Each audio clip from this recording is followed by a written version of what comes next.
Panduan software perpustakaan universitas. Sebelum kita bisa menggunakan software perpustakaan universitas, maka kita perlu menginstal softwarenya terlebih dahulu ke dalam komputer. Untuk itu kita perlu mempersiapkan installernya. Installernya bisa kita download dari website indoaplikasi.com.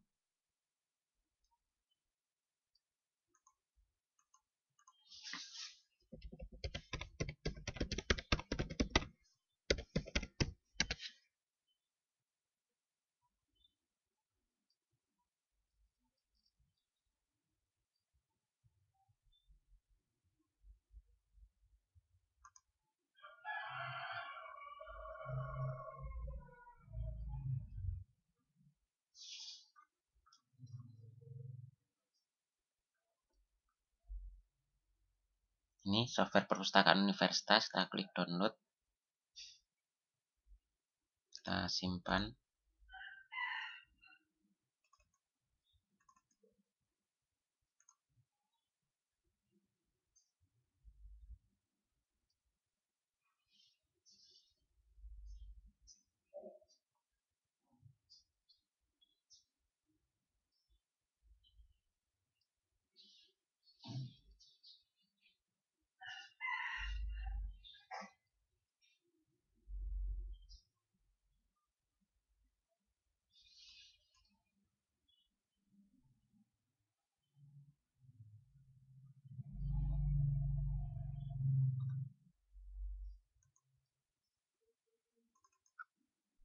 Kita install.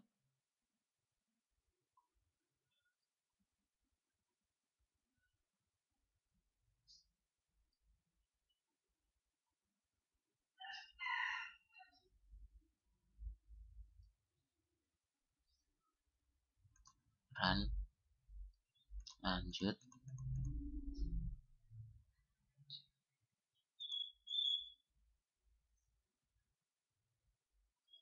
Username-nya awalnya adalah master, password dikosongi, langsung login.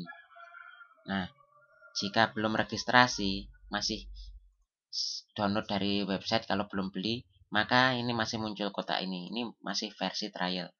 Untuk mendapatkan kode registrasinya harus melakukan pembelian ke indoaplikasi.com. Cara pembeliannya ada di sini. Ada di langkah-langkah cara beli ini bisa dibaca. Kita akan nyoba registrasi.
Nah, setelah diisikan kode voucher dan kode aktivasi, klik register. Maka akan muncul pesan sukses. Jika salah tag, tidak muncul pesan sukses, tapi malah restart aplikasinya. Nah, ini sudah terregistrasi programnya.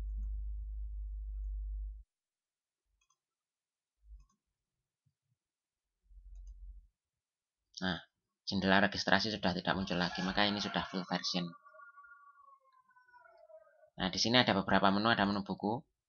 Ini bisa untuk mendata buku. Caranya adalah klik tambah, kemudian isikan datanya, kemudian klik simpan. Mahasiswa, untuk mendata data mahasiswa,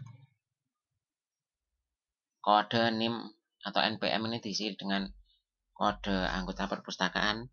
Biasanya kalau universitas tertentu atau fakultas tertentu ini diisi dengan NPM, nomor pokok mahasiswa, atau NIM, nomor induk mahasiswa. Itu sama saja, hanya beda universitas, beda penyebutan saja. Pada intinya sama, ini adalah nomor induk. Kemudian nama adalah nama mahasiswanya, fakultasnya fakultas apa, misalkan fakultas MIPA atau fakultas ekonomi dan sebagainya. Jurusan misalkan jurusan matematika atau apa gitu. Prodi misalkan jurusan prodi matematika murni atau pendidikan matematika. Tahun angkatan, jenis kelaminnya apa, alamat, bisa diisi bisa tidak, telepon, nomor HP yang bisa dihubungi, maksimum pinjam. Misalkan mahasiswa maksimum sekali pinjam dalam sekali waktu itu maksimum 3 buku, maka kita isi 3 keterangan, bisa diisi bisa tidak. Contohnya ini. Dosen untuk mendata dosen, staf untuk mendata staf yang menjadi anggota perpustakaan. Kita mencoba peminjaman.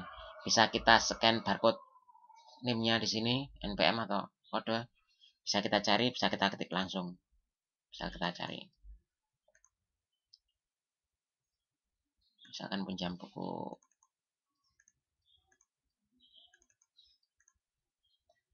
simpan. Nah, maka sudah tersimpan di database. Bisa kita cetak juga, bisa juga tidak. Nah, sudah di sini. Pengembalian bisa kita double klik di sini, bisa kita cari di sini, bisa juga kita ketik di sini. Jika terlambat, otomatis denda akan terhitung. Klik simpan. Cetak jika perlu. Nah, di sini header cetak struknya bisa kita tentukan di sini, kita ubah, kemudian kita simpan. Bedanya versi per komputer dengan versi full unlimited untuk satu identitas lembaga adalah jika kita beli yang per komputer, maka header ini bisa kita ubah-ubah kapan saja. Tapi satu kode aktivasi, satu lisensi hanya untuk satu komputer. Misalkan ingin 3 komputer, maka harus beli 3 lisensi. Jika kita beli yang full unlimited, identitas lembaga tidak bisa kita rubah headernya ini. Namun kita install di beberapa komputer bebas, tidak perlu aktivasi lagi, tidak perlu beli lagi. Ukuran font stroke ini bisa kita tentukan untuk menentukan ukuran font stroke. Durasi pinjam mahasiswa misalkan 7 hari, misalkan durasi pinjam dosen 14 hari, staf 7 hari, kita ubah kemudian simpan. Kemudian di perpustakaan itu biasanya diterapkan kebijakan kalau mengembalikan buku terlambat dikenakan denda. Misalkan per buku 500 per hari, maka misalkan mahasiswa minjam 3 buku terlambat 3 hari, berarti ya 3 kali 3 kali 500, berarti sekitar 4.500. Nah, lokasi database ini bisa kita tentukan lokasi databasenya di mana, seperti itu, di jaringan atau di sini sendiri.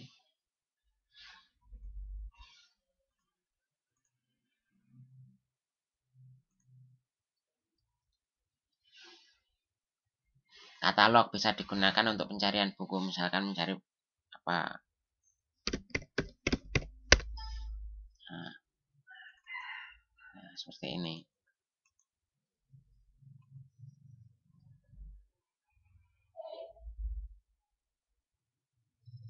Presensi ini untuk Misalkan kita letakkan di pintu masuk, kemudian mahasiswa tinggal scan kartu anggota atau tinggal ketik kan. Nah, Dian Sastro Supardoyo tanggal 20 jam 6.19 masuk. Demikian kiranya panduan singkat software perpustakaan universitas. Panduan ini juga berlaku untuk software perpustakaan versi lain, yaitu software perpustakaan sekolah dan juga software perpustakaan umum serta software perpustakaan yang lain yang diproduksi oleh Indo Aplikasi yang berversi sama dengan ini, tampilan seperti ini. Terima kasih.